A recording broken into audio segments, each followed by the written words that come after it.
Dead Man's Shoes is about justice, and not justice of the government or of the police, human justice, justice of the heart. And if it actually came home to your door, would you be able to live with it? And Dead Man's Shoes is about that human justice. You're fucking there, mate.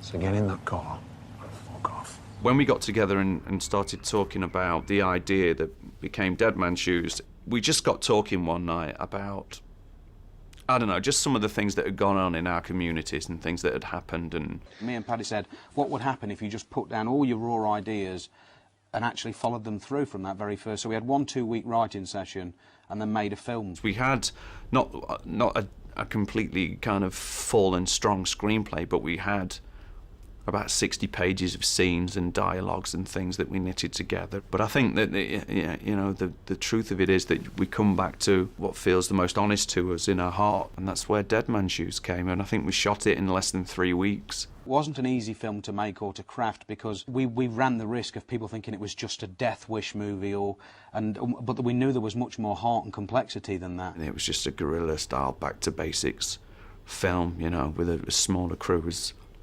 It was necessary. Cheyne had come from, you know, making films where he felt that a lot of the creative control had been taken from him, and his process of improvisation had been taken. We actually turned some money down.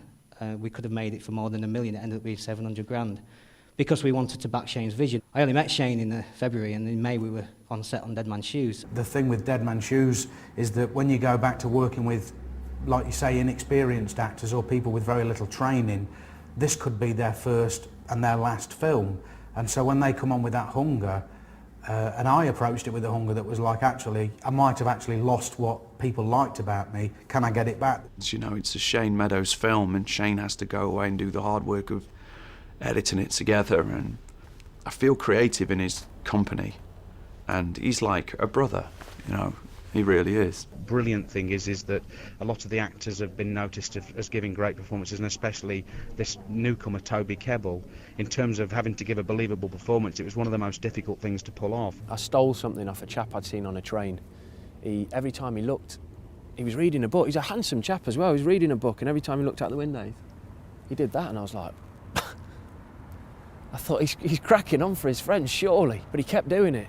And the train got more and more empty, and I was like, man, that's his own tick. Do you remember when you came to our school and did that run, Richard?